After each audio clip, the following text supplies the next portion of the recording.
ఏపీలో కూటమి ప్రభుత్వం అధికారంలోకి వచ్చి ఏడాది పూర్తవుతున్న సమయంలో సంబరాలకు సిద్ధమవుతోంది. అదే సమయంలో వైసీపీ అధినేత వైఎస్ జగన్ ఈ నెల 4న వెన్నపోటు దినం అనే నిర్వహించాలని కూటమి ఇచ్చిన ఎన్నికల హామీలు ఇప్పటిదాకా నెరవేర్చలేదని ఆరోపిస్తూ దీనికి నిరసనగా 4న ఆందోళనలకు పిలుపు ఇచ్చారు.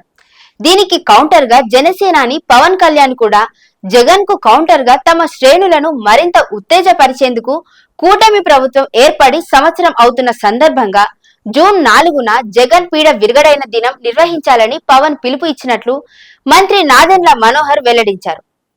ఆ రోజు ఉదయం వేళ రంగవల్లుల పోటీలు, అలాగే సంక్రాంతి పండుగ కల వచ్చేలా కార్యక్రమాలు నిర్వహించాలని, సాయంత్రం దీపాలు వెలిగించి బాణసంచా కాల్చి దీపావళి పండుగ వేడుకలను చేసుకుందామని తెలిపారు. ఆ చిత్రాలను సోషల్ మీడియాలో పోస్ట్ చేయాలని పార్టీ శ్రేణుల్ని కోరారు. ఇక జనం పవన్ స్కెచ్ అదిరింది అని అంటున్నారు.